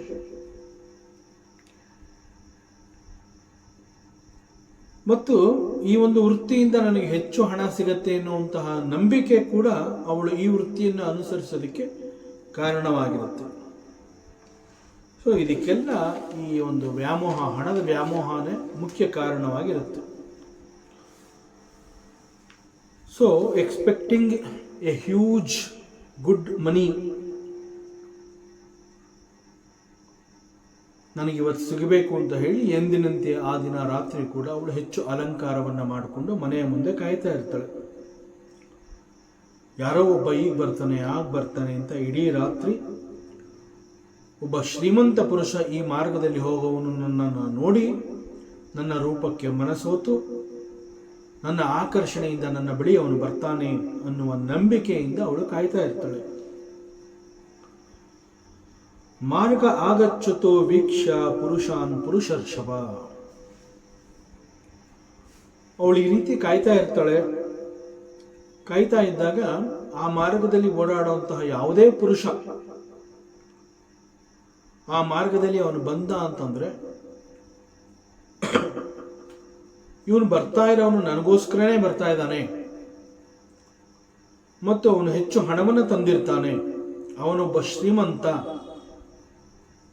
ಇದು ಅವಳ ಮನಸ್ಸಿನಲ್ಲಿ ಕೂತಿರುತ್ತೆ. ಆದರೆ ಆ ಮಾರ್ಗದಲ್ಲಿ ಹೆಜ್ಜೆ ಹಾಕಿ ನಡೆದಂತಹ ಆ ವ್ಯಕ್ತಿ ಇವಳ ಮನೆ ಮುಂದೆ ಬರ್ತಾನೆ, ಆದರೆ ಇವಳ ಕಡೆ ತಿರುಗು ನೋಡದೆ ಹಾಗೆ ಮುಂದೆ ಕೊಟ್ಟೋಗ್ತಾನೆ. ಈ ರೀತಿ ಅನೇಕ ಸಮಯದವರೆಗೆ ಅನೇಕ ವ್ಯಕ್ತಿಗಳು ಆ ದಿನ ಆ ರಾತ್ರಿಯಲ್ಲಿ ಇವಳ ಮನೆ ಮುಂದೆ ಪಾಸ್ ಆಗಿರ್ತಾರೆ. ಯಾರೂ ಕೂಡ ಇವಳನ್ನು ನೋಡಿರೋದಿಲ್ಲ. ಆದರೂ ಕೂಡ ಇವಳಲ್ಲಿ ಒಂದು ನಂಬಿಕೆ ಇರುತ್ತೆ, ನನಗೆ ಅಂತ ಹೇಳಿ ಈ ರಾತ್ರಿ ಯಾರೋ ಒಬ್ಬ ಪುರುಷ ಹೆಚ್ಚು ಹಣವನ್ನು ತಗೊಂಡು ಬರ್ತಾನೆ ಅಂತ ಅವಳು ಕೂಡ ಕಾಯ್ತಾ ಇರ್ತಾಳೆ. ಸೊ ಹೀಗಾಗಿ ಸದಾಕಾಲ ಹಣದ ಬಗ್ಗೆ ಯೋಚನೆ ಮಾಡ್ತಾ ಇದ್ದಿದ್ದರಿಂದ ಆ ಮಾರ್ಗದಲ್ಲಿ ಓಡಾಡುವಂತಹ ಯಾವುದೇ ಪುರುಷ ಆದರೂ ಆ ಪುರುಷ ನನಗಾಗಿ ಈ ಮಾರ್ಗದಲ್ಲಿ ಬರ್ತಾ ಇದ್ದಾನೆ ಅನ್ನುವ ನಂಬಿಕೆಯಿಂದ ಕತ್ತೆತ್ತಿ ಅವನ ಕಡೆ ನೋಡ್ತಾ ಇರ್ತಾಳೆ. ಆದರೆ ನಡೆದು ಬಂದಂತಹ ವ್ಯಕ್ತಿ ಹಿಂತಿರುಗಿ ನೋಡದೆ ಮುಂದೆ ಸಾಗ್ತಾ ಇರ್ತಾನೆ. ಹೀಗೆ ಸದಾ ನಿರೀಕ್ಷೆಯಲ್ಲಿಯೇ ಅವಳು ಹೆಚ್ಚು ಸಮಯವನ್ನು ಕಳೀಬೇಕಾಗತ್ತೆ. ಸಮಯ ಜಾರ್ತಾ ಇದೆ, ಯಾರೊಬ್ಬನೂ ಕೂಡ ಬರಲಿಲ್ಲ. ಹೆಚ್ಚು ಕಡಿಮೆ ಅರ್ಧ ರಾತ್ರಿ ಕಳೆದು ಸಮಯ ಜಾರ್ತಾ ಇದೆ. ಅವಧೂತ ದತ್ತಾತ್ರೇಯ ಯದುರಾಜನಿಗೆ ಹೇಳ್ತಾರೆ, ಹೇ ರಾಜ, ಹಣದ ಮೇಲಿನ ಆಸೆ ಎನ್ನುವಂತಹದ್ದು ಎಷ್ಟು ಕೆಟ್ಟದು ಅನ್ನೋದು ಗೊತ್ತಾಗ್ತಾ ಇದೆ ಅಲ್ವಾ. ಹಣ ಸಿಗತ್ತೆ ಅಂತ ಹೇಳಿ ಮನೆಯ ಮುಂದೆ ಯಾರೋ ಒಬ್ಬ ಪುರುಷನಿಗಾಗಿ ಅವಳು ಹೇಗೆ ಕಾಯ್ತಾ ಇದ್ದಾಳೆ, ಎಷ್ಟು ಪ್ರಯತ್ನ ಮಾಡ್ತಾ ಇದ್ದಾಳೆ. ಆದರೂ ಕೂಡ ಅವಳಿಗೆ ಹಣ ಸಿಗ್ತಾ ಇಲ್ಲ, ಯಾರೊಬ್ಬ ಕೂಡ ಬರ್ತಾ ಇಲ್ಲ. She was not able to sleep also, ಅವಳು ನಿದ್ದೆ ಕೂಡ ಮಾಡೋಕ್ಕಾಗ್ತಾ ಇಲ್ಲ. ಸಾಮಾನ್ಯವಾಗಿ ನಾವು ಮಾಡುವಂತಹ ಯಾವುದೇ ಒಂದು ವೃತ್ತಿಯಲ್ಲಿ ನಮಗೆ ಹಣ ಸಿಗತ್ತೆ ಅಂತ ಹೇಳಿದಾಗ ಬಹಳ ಕಷ್ಟಪಟ್ಟು ಇಷ್ಟಪಟ್ಟು ಆ ಕೆಲಸವನ್ನು ಮಾಡ್ತಾ ಇರ್ತೀವಿ. ಆದರೆ ಅದೇ ರೀತಿ ಇಲ್ಲಿ ಪಿಂಗಲ ಸ್ತ್ರೀ ಹೆಚ್ಚು ಅಲಂಕಾರವನ್ನು ಮಾಡಿಕೊಂಡು ಈ ರಾತ್ರಿ ನನಗಾಗಿ ಒಬ್ಬ ಪುರುಷ ಹೆಚ್ಚು ಹಣವನ್ನು ತಗೊಂಡು ಈ ಮಾರ್ಗದಲ್ಲಿ ಬರ್ತಾನೆ ಅಂತ ಹೇಳಿ ಕಾಯ್ತಾ ಇರ್ತಾಳೆ. ಯಾರೊಬ್ಬರೂ ಬರದೇ ಇದ್ದಾಗ ಮತ್ತು ಹಣ ಸಿಗದೇ ಇದ್ದಾಗ ನಿದ್ರೆ ಮಾಡಲಾಗದ ಕಾರಣದಿಂದ ಮನಸ್ಸು ಒಡೆದು ಛಿದ್ರವಾಗಿ ಹೋಗಿರುತ್ತೆ. ಆ ರೀತಿ ಪಿಂಗಲ ಪರಿಸ್ಥಿತಿ ಕೂಡ ಆಗಿದೆ. ಕಾಯ್ತಾ ಕಾಯ್ತಾ ಆ ರಾತ್ರಿಯಲ್ಲಿ ನಿಧಾನವಾಗಿ ಅವಳು ನಿದ್ದೆಗೆ ಜಾರ್ತಾಳೆ. ಆದರೂ ಕೂಡ ಆ ಹಣದ ಮೇಲಿರುವಂತಹ ವ್ಯಾಮೋಹ ಮತ್ತು ಹಣದ ಮೇಲಿನ ಚಿಂತೆಯಿಂದ ಅವಳಿಗೆ ನಿದ್ದೆ ಮಾಡೋಕ್ಕಾಗ್ತಾ ಇಲ್ಲ. ಮತ್ತೆ ಮತ್ತೆ ಎಚ್ಚರಗೊಳ್ತಾಳೆ, ಮತ್ತೆ ನಿದ್ದೆ ಮಾಡುವಂತಹ ಪ್ರಯತ್ನವನ್ನು ಮಾಡ್ತಾಳೆ, ಮತ್ತೆ ಎಚ್ಚರಗೊಳ್ತಾಳೆ. So this is called disturbed sleep ಅಂತ. ಹೀಗೆ ನಿದ್ರೆಯನ್ನು ಕೂಡ ಅವಳು ಶಾಂತವಾಗಿ ಮಾಡೋದಕ್ಕೆ ಆಗ್ತಾ ಇಲ್ಲ. ದುಡ್ಡು ಸಿಗ್ತಾ ಇಲ್ಲ, ನಿದ್ರೆ ಬರ್ತಾ ಇಲ್ಲ, ಮನಸ್ಸು ಶಾಂತವಾಗಿಲ್ಲ, ಮನಸ್ಸು ಒಡೆದು ಛಿದ್ರವಾಗಿದೆ. ಸೊ ಹೀಗಾದಾಗ ಅವಳ ಚಿತ್ತ ಅನ್ನುವಂತಹದ್ದು ವ್ಯಾಕುಲಗೊಳ್ಳುತ್ತೆ. ಆಗ ಅವಳಲ್ಲಿ ಒಂದು ಯೋಚನೆ ನಿಧಾನವಾಗಿ, ಅವಳ ಮನಸ್ಸಿನಲ್ಲಿ ಒಂದು ಯೋಚನೆ ಸುಳಿಯಲಾರಂಭಿಸುತ್ತೆ. ನಾನು ಈ ವೃತ್ತಿಗೆ ಬಂದು ತಪ್ಪು ಮಾಡಿದ್ನೇನೋ, ಸಂಪಾದನೆ ಹಣ ಬೇಕು ಅನ್ನುವಂತಹದ್ದೇ ಆಗಿದ್ದರೆ ನಾನು ಬೇರೆ ಏನು ಬೇಕಾದರೂ ಮಾಡ್ಬೋದಾಗಿತ್ತು. ಆದರೆ ಹಣಕ್ಕಾಗಿ ನಾನು ಈ ವೃತ್ತಿಯನ್ನು ಆಯ್ಕೆ ಮಾಡಿಕೊಂಡಿದ್ದು ಬಹುಶಃ ತಪ್ಪು ಅಂತ ನನಗೆ ಈಗ ಅನ್ನಿಸ್ತಾ ಇದೆ. ಯಾಕೆಂದ್ರೆ ಇಷ್ಟು ದಿವಸ ಹೇಗಾಯಿತು ದಟ್ ಈಸ್ ಡಿಫ್ರೆಂಟ್. ಬಟ್ ಇವತ್ತು ಯಾರೊಬ್ಬ ಕೂಡ ಇಲ್ಲಿ ಬರ್ತಾ ಇಲ್ಲ, ನನಗೆ ಹಣ ಸಿಗ್ತಾ ಇಲ್ಲ, ನಿದ್ರೆ ಮಾಡೋಕ್ಕಾಗ್ತಾ ಇಲ್ಲ, ಜೊತೆಗೆ ಮೊದಲಿದ್ದ ಯೌವನ ಕೂಡ ಈಗ ಇಲ್ಲ. ಈ ಒಂದು ಸತ್ಯ ಅವಳಿಗೆ ಈ ರೀತಿ ಯೋಚನೆ ಮಾಡೋದಕ್ಕೆ ಆಗ್ತಾ ಇದೆ. ಈಗ ಅವಳಿಗೆ ಈ ಒಂದು ವೃತ್ತಿಯಲ್ಲಿ ಅಂತಂದರೆ ವೇಶ್ಯ ವೃತ್ತಿಯಲ್ಲಿ ಒಂದು ರೀತಿಯ ವೈರಾಗ್ಯ ಅನ್ನುವಂತಹದ್ದು ಉಂಟಾಗುತ್ತೆ. ಆ ಕಾರಣದಿಂದ ಅವಳಲ್ಲಿ ದುಃಖ ಹೆಚ್ಚಾಗತ್ತೆ. ಆದರೆ ಈಗ ಒದಗಿ ಬಂದಂತಹ ವೈರಾಗ್ಯವೇ ಮುಂದೆ ಅವಳ ಸುಖಕ್ಕೆ ಕಾರಣವಾಗತ್ತೆ. ಅವಳ ಚಿತ್ತದಲ್ಲಿ ಈ ವೈರಾಗ್ಯ ಅನ್ನುವಂತಹದ್ದು ಜಾಗೃತವಾದಾಗ ಅವಳಲ್ಲಿ ಒಂದು ರೀತಿಯ ಜ್ಞಾನ ಉದಯವಾಗುತ್ತೆ. ಹೇ ಯದುರಾಜ, ಕೇಳಿಸ್ಕೋ, ಈ ಜ್ಞಾನ ಅನ್ನುವಂತಹದ್ದು ಉದಯವಾದಾಗ ಪಿಂಗಲ ವೈರಾಗ್ಯದ ಮಹತ್ವವನ್ನು ಅರಿತು ಅದರ ಮಹತ್ವವನ್ನು ಕುರಿತು ಅವಳು ಹಾಡ್ತಾಳೆ. ಮನುಷ್ಯನಲ್ಲಿ ಹುಟ್ಟುವಂತಹ ಆಸೆ ಬಯಕೆಗಳು ಆ ಕ್ಷಣದಲ್ಲಿ ಅವನಿಗೆ ಹಿತವಾಗಿ ಕಂಡರೂ ಕೂಡ ಅದನ್ನು ಅವನು ಬೆಳೆಯಲು ಬಿಡೋದಿಲ್ಲ. ಈ ಆಶಾರೂಪಿ ಎನ್ನುವಂತಹ ಒಂದು ಹಗ್ಗವನ್ನು ಕತ್ತರಿಸಿ ಹಾಕಬೇಕು ಅಂತಂದರೆ ಅದಕ್ಕೆ ಬೇಕಾಗಿರುವಂತಹ ಖಡ್ಗ ಅಂತಂದರೆ ದಟ್ ಈಸ್ ವೈರಾಗ್ಯ.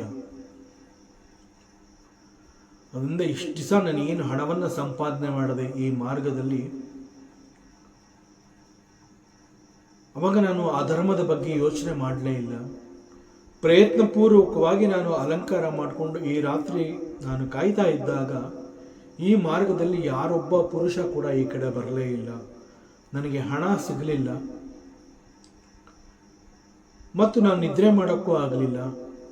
ಈಗ ನನಗೆ ಅರಿವಾಗ್ತಾ ಇದೆ, ನಾನು ಆಯ್ಕೆ ಮಾಡಿಕೊಂಡಂತಹ ವೃತ್ತಿ ನನಗೆ ಸುಖವನ್ನು ಆ ಕ್ಷಣದಲ್ಲಿ ಕೊಡ್ತು, ಆದರೆ ಈಗ ಅದು ನನಗೆ ಹೆಚ್ಚು ದುಃಖವನ್ನು ಕೊಡ್ತಾ ಇದೆ.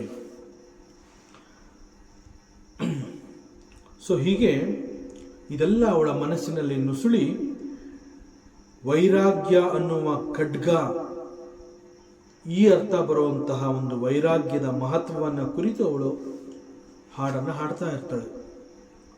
ಸಾಮಾನ್ಯ ಮನುಷ್ಯನ ಮನಸ್ಸಿನಲ್ಲಿ ಇಷ್ಟು ದೊಡ್ಡ ಜ್ಞಾನ ಹುಟ್ಟೋದಕ್ಕೆ ಸಾಧ್ಯವೇ ಇಲ್ಲ. ಜೊತೆಗೆ ಹೇಳಿ ಕೇಳಿ ಆ ಪಿಂಗಲ ಶಿ ಈಸ್ ಎ ವೇಶ್ಯ ಸ್ತ್ರೀ. ಎಂದೂ ಕೂಡ ಧರ್ಮದ ಬಗ್ಗೆ ಅವಳ ಆಸಕ್ತಿಯನ್ನೇ ಬೆಳೆಸಿಕೊಂಡಿಲ್ಲ.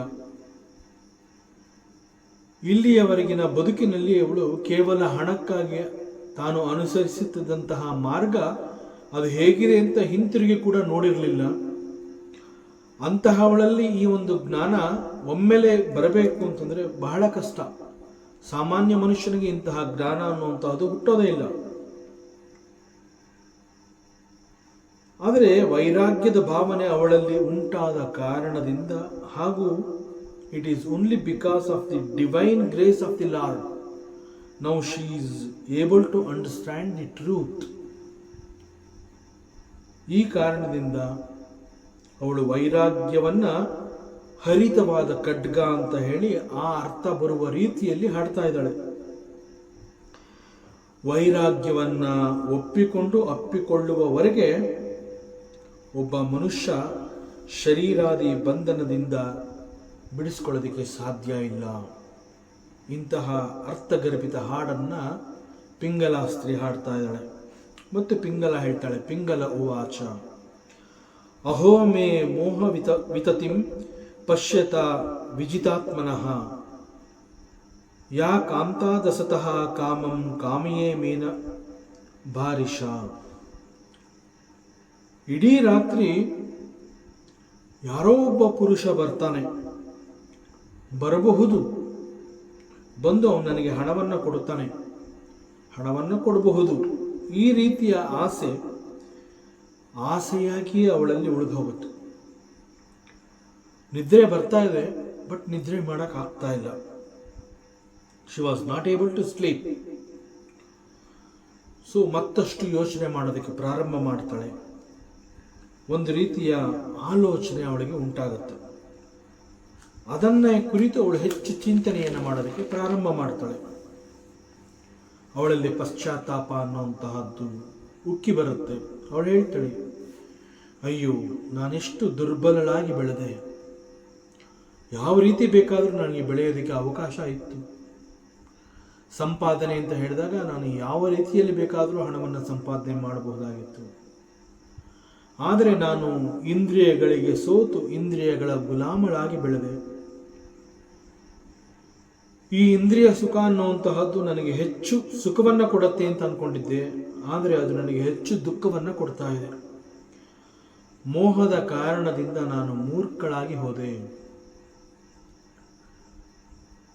ಇನ್ಫ್ಯಾಕ್ಟ್ ನನಗಾಗಿ ಅಂತ ಹೇಳಿ ನನಗೆ ಅಂತ ಒಬ್ಬ ಕಾಂತ ಇಲ್ಲವೇ ಇಲ್ಲ. ನನ್ನವನು ಅಂತ ಅನ್ನುವಂತಹ ಪುರುಷ ನನಗೆ ಇಲ್ಲವೇ ಇಲ್ಲ.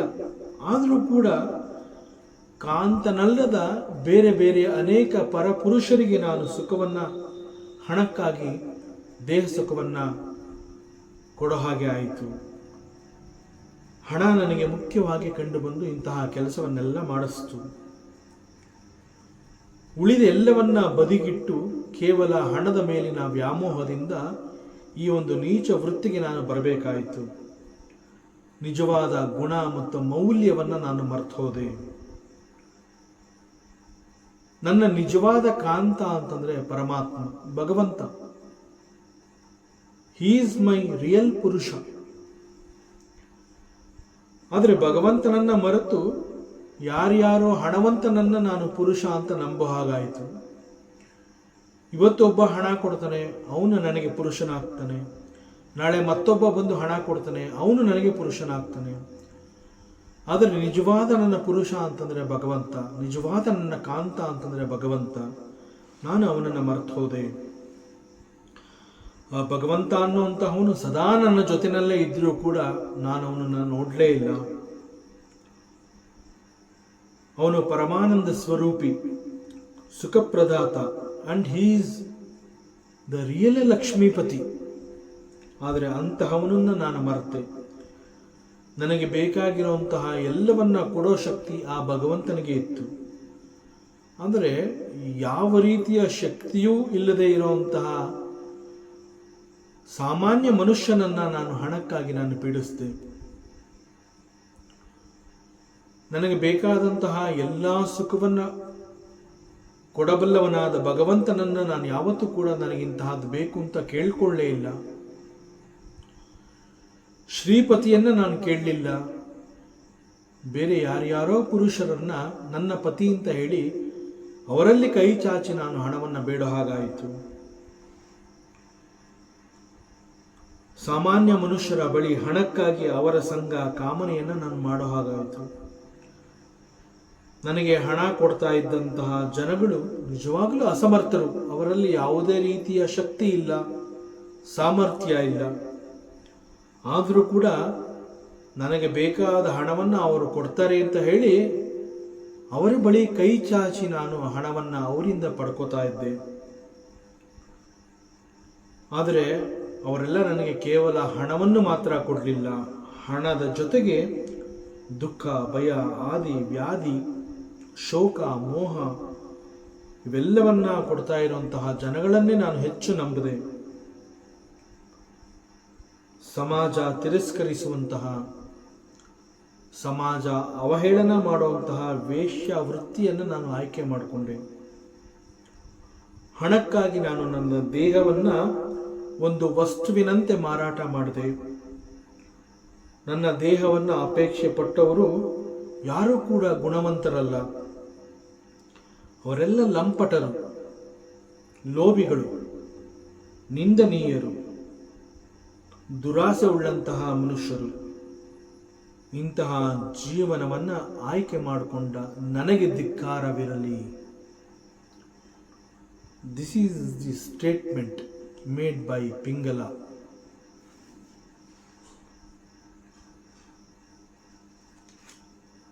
ತಾನೇ ತನ್ನ ಜೀವನವನ್ನು ಬದುಕಲು ಅನುಸರಿಸಿದ ಮಾರ್ಗವನ್ನು ಕುರಿತು ಈ ರೀತಿ ಯೋಚಿಸುತ್ತಾ ಸತ್ಯವನ್ನು ಅರ್ಥ ಮಾಡಿಕೊಳ್ಳುವಂತಹ ಪ್ರಯತ್ನವನ್ನು ಮಾಡ್ತಾ ಇದ್ದಾಳೆ. ನಿದ್ರೆ ಬಾರದ ಆ ರಾತ್ರಿಯಲ್ಲಿ ಈ ಒಂದು ಸತ್ಯ ಒಂದೊಂದೇ ಪದರವನ್ನ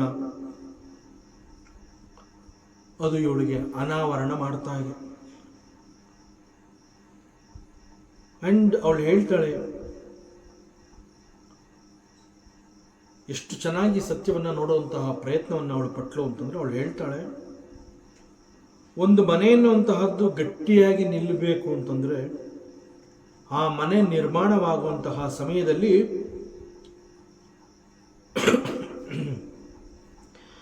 ಅನೇಕ ಕಂಬಗಳನ್ನು ನೆಟ್ಟು ಅದರ ಸಪೋರ್ಟ್ನಲ್ಲಿ ಗೋಡೆಯನ್ನು ಕಟ್ಟಿ ಆ ಮನೆಯನ್ನು ಭದ್ರವಾಗಿ ನಿಲ್ಲುವಂತೆ ಮಾಡ್ತಾರೆ.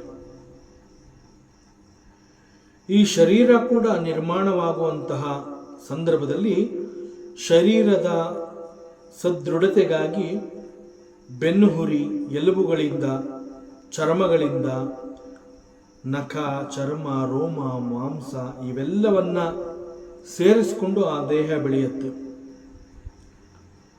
ಮತ್ತು ಈ ಶರೀರದಲ್ಲಿ ನವದ್ವಾರಗಳಿವೆ, ಅದನ್ನು ನವರಂಧ್ರಗಳು ಅಂತ ಹೇಳ್ತಾರೆ. ಈ ನವರಂಧ್ರಗಳ ಮೂಲಕ ಅನೇಕ ಬೇಡದವುಗಳು ಅಂತಂದ್ರೆ ಮಲ, ಮೂತ್ರ, ಬೆವರು ಇತ್ಯಾದಿ ಅನೇಕಗಳು ಸದಾ ಹೊರ ಹೋಗ್ತಾ ಇರುತ್ತೆ. ಶರೀರ ಅಂತ ಕರೆಸಿಕೊಳ್ಳುವಂತಹ this body, it is nothing but asthipanjara. ಇಂತಹ ನಾಶವಾಗುವಂತಹ ಶರೀರವನ್ನ ನಾನು ಹೆಚ್ಚು ಪ್ರೀತಿಸಿ ಅದು ನನಗೆ ಪ್ರಿಯ ಅಂತ ಹೇಳಿ ಆ ಶರೀರವನ್ನ ಅಲಂಕಾರ ಮಾಡಿ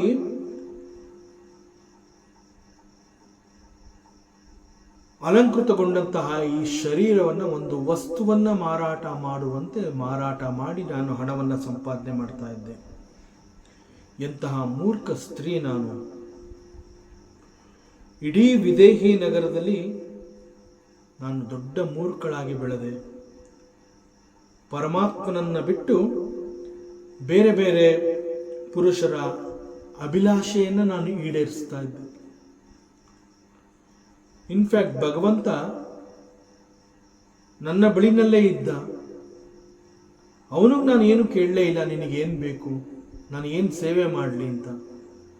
ಆದರೆ ಯಾರ್ಯಾರೋ ಸಾಮಾನ್ಯ ಮನುಷ್ಯರನ್ನ ಹಣಕ್ಕಾಗಿ ಈ ನನ್ನ ದೇಹವನ್ನು ನಾನು ಮಾರ್ಕೊಳ್ಳೋ ಹಾಗೆ ಮಾಡಿದೆ. ಆದರೆ ಪರಮಾತ್ಮ ಅನ್ನುವಂತಹವನು ಈಸ್ ಸುಖವನ್ನ ದಯಪಾಲಿಸುವಂತಹ ಸಮರ್ಥ ಅವನು. ಆದರೆ ಯಾವ ಮನುಷ್ಯನಿಗೂ ಕೂಡ ಸುಖವನ್ನ ದಯಪಾಲಿಸುವಂತಹ ಶಕ್ತಿಯನ್ನು ಯಾವ ಮನುಷ್ಯ ಕೂಡ ಹೊಂದಿಲ್ಲ. ನನ್ನ ಯಾವುದೋ ಪೂರ್ವ ಜನ್ಮದ ಪುಣ್ಯ ಇರಬಹುದು, ಯಾವುದೋ ಒಂದು ಸಂಸ್ಕಾರ ಈ ಕ್ಷಣದಲ್ಲಿ ನನ್ನನ್ನು ಎಚ್ಚರಿಸಿದೆ. ಯಾವುದೋ ಜನ್ಮದ ಪುಣ್ಯ ಫಲ ಮತ್ತು ಭಗವಂತನ ಅನುಗ್ರಹ, ಶ್ರೀಹರಿಯ ಅನುಗ್ರಹದ ಕಾರಣದಿಂದ ನನಗೆ ಇಂತಹ ಒಂದು ದುಃಖ ಉಂಟಾಯಿತು. ಬಹುಶಃ ಈ ಒಂದು ದುಃಖ ಅನ್ನುವಂತಹದ್ದು ನನ್ನಲ್ಲಿ ಉಂಟಾಗದೆ ಹೋಗಿದ್ದರೆ ನನಗೆ ವೈರಾಗ್ಯ ಅನ್ನುವಂತಹದ್ದು ಪರಿಚಯವೇ ಆಗ್ತಾ ಇರಲಿಲ್ಲ. ಆಗ ನನಗೆ ಸತ್ಯ ತಿಳಿತಾನೆ ಇರಲಿಲ್ಲ. ಆಶ್ಚರ್ಯ ಅಂತಂದರೆ ಈ ಒಂದು ದುಃಖವೇ ನನ್ನ ವೈರಾಗ್ಯವಕ್ಕೆ ಕಾರಣವಾಯಿತು. ಮನುಷ್ಯ ಬಂಧನದಿಂದ ಮುಕ್ತನಾಗಬೇಕು ಅಂತಂದರೆ ಇಟ್ ಈಸ್ ಓನ್ಲಿ ಥ್ರೂ ವೈರಾಗ್ಯ. ಮನುಷ್ಯ ನನಗೆ ಯಾವ ಬಂಧನಗಳೂ ಬೇಡ, I don't want to suffer ಅಂತ ಯಾವ ಮನುಷ್ಯ ಹೇಳ್ತಾನೆ, ಅಂತಹ ಮನುಷ್ಯನಿಗೆ ಈ ವೈರಾಗ್ಯ ಅನ್ನುವಂತಹದ್ದು ಪ್ರಾಪ್ತವಾಗಬೇಕು. ಸೊ ವೈರಾಗ್ಯವೇ ಮನುಷ್ಯನ ಎಲ್ಲ ಬಂಧನಗಳನ್ನು ನಾಶಪಡಿಸುತ್ತೆ. ಸೊ ಹೀಗೆ now she realise the truth. ತೇನೋಪಕೃತಮಾದಾಯ ಶಿರಸ ಗ್ರಾಮ್ಯ ಸಂಗತಾಃ ತ್ಯಕ್ತ್ವಾ ದುರಾಶಾಃ ಶರಣಂ ವ್ರಜಾಮಿ ತಮದೀಶ್ವರಂ. ಪರಮಾತ್ಮನ ಈ ಒಂದು ಮಹದುಪಕಾರವನ್ನ ತುಂಬು ಹೃದಯದಿಂದ ಈ ಪಿಂಗಲ ಸ್ವೀಕರಿಸ್ತಾ ಇದ್ದಾಳೆ. ಹೇಳ್ತಾಳೆ, ಇದು ಭಗವಂತನ ಅನುಗ್ರಹ. ಇವತ್ತು ನಾನು ಎಷ್ಟು ಅಲಂಕಾರ ಮಾಡ್ಕೊಂಡು ಕಾಯ್ತಾ ಇದ್ದಾಗ ಈ ಮಾರ್ಗದಲ್ಲಿ ಯಾವ ಪುರುಷ ಕೂಡ ಬರಬಾರದು, ಹಣವನ್ನು ತಗೊಂಡು ಬರಬಾರದು, ನನ್ನಲ್ಲಿ ದುಃಖ ಉಂಟಾಗಬೇಕು ಅನ್ನುವಂತಹದ್ದನ್ನ ಪರಮಾತ್ಮನೇ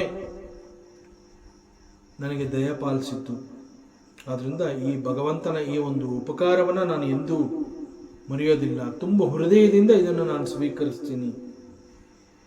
ಇನ್ನು ನನಗೆ ವಿಷಯ ಭೋಗಗಳ ಬಗ್ಗೆ ಆಸಕ್ತಿ ಬರೋದಿಲ್ಲ ಮತ್ತು ನನಗೆ ಅಂತಹದ್ದೇನು ಬೇಕಿಲ್ಲ. ನಾನೀಗ ಜಗದೀಶ್ವರನಲ್ಲಿ ಸಂಪೂರ್ಣವಾಗಿ ನಾನು ಶರಣಾಗ್ತಾ ಇದ್ದೀನಿ. ಅಂಡ್ ದಿಸ್ ಶರಣಾಗತಿ ಅಂತಂದ್ರೆ surrendering to the God. It is not just a karma, it is not just an action.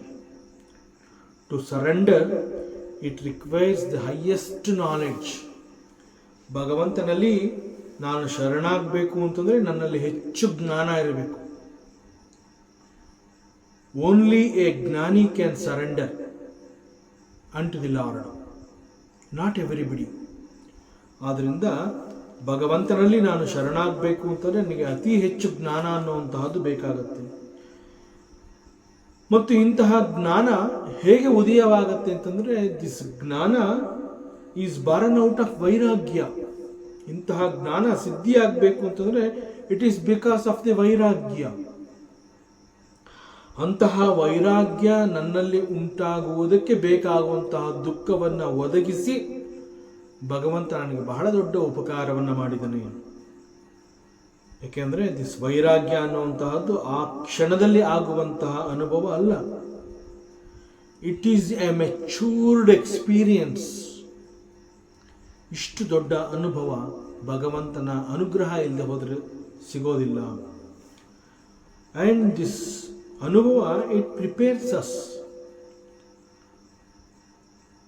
ವೈರಾಗ್ಯ ಅಂತ ಹೇಳಿದಾಗ there are different types of ವೈರಾಗ್ಯ. ಅನೇಕ ವೈರಾಗ್ಯಗಳು ನಮ್ಮನ್ನು ಎಚ್ಚರಿಸುತ್ತೆ.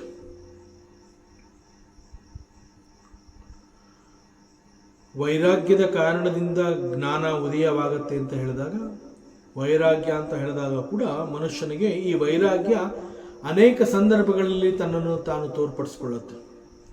So there are different types of ವೈರಾಗ್ಯಾಸ್. ಅದರಲ್ಲಿ 3 ಮುಖ್ಯವಾದ ವೈರಾಗ್ಯಗಳು ಅಂತಂದರೆ ಅದನ್ನು ಪುರಾಣ ವೈರಾಗ್ಯ ಅಂತ ಹೇಳ್ತಾರೆ, ಎರಡನೇದು ಪ್ರಸೂತಿ ವೈರಾಗ್ಯ ಅಂತ ಹೇಳ್ತಾರೆ, ಮೂರನೇದು ಸ್ಮಶಾನ ವೈರಾಗ್ಯ ಅಂತ ಹೇಳ್ತಾರೆ. ಈ ಎಲ್ಲ ವೈರಾಗ್ಯಗಳು ಕೂಡ ಉಂಟಾದಾಗ ಒಂದು ರೀತಿಯ ಜ್ಞಾನ ನಮ್ಮಲ್ಲಿ ಉದಯವಾಗುತ್ತೆ. ಆ ಜ್ಞಾನ ಉದಯವಾಗುವುದಕ್ಕೆ ಈ ವೈರಾಗ್ಯ ಅನ್ನುವಂತಹದ್ದೇ ಕಾರಣ. ಆದ್ದರಿಂದ ವಾಟ್ ಈಸ್ ಪುರಾಣ ವೈರಾಗ್ಯ, ವಾಟ್ ಈಸ್ ಪ್ರಸೂತಿ ವೈರಾಗ್ಯ ಅಂಡ್ ವಾಟ್ ಈಸ್ ಸ್ಮಶಾನ ವೈರಾಗ್ಯ. ಮತ್ತಷ್ಟು ವಿಚಾರಗಳಿದೆ. ಮುಂದಿನ ಅವಕಾಶದಲ್ಲಿ ಮತ್ತೆ ಮುಂದುವರಿಸೋಣ. ಓಂ ಪೂರ್ಣಮದಃ ಪೂರ್ಣಮಿದಂ ಪೂರ್ಣಾತ್ ಪೂರ್ಣಮುದಚ್ಯತೆ ಪೂರ್ಣಸ್ಯ ಪೂರ್ಣಮಾದಾಯ ಪೂರ್ಣಮೇವಾವಶಿಷ್ಯತೆ. ಓಂ ಶಾಂತಿ ಶಾಂತಿ ಶಾಂತಿ. ಹರಿ ಓಂ. ಶ್ರೀ ಗುರುಭ್ಯೋ ನಮಃ. ಹರಿ ಓಂ. ಈ ದಿನದ ಪ್ರವಚನ ಸೇವೆಯನ್ನು ಪರಮಾತ್ಮ ಶ್ರೀಕೃಷ್ಣನ ಪಾದಚರಣೆಗಳಲ್ಲಿ ಅತ್ಯಂತ ಭಕ್ತಿಯಿಂದ ಶ್ರದ್ಧೆಯಿಂದ ಅರ್ಪಿಸೋಣ. ಶ್ರೀಕೃಷ್ಣಾರ್ಪಣಮಸ್ತು.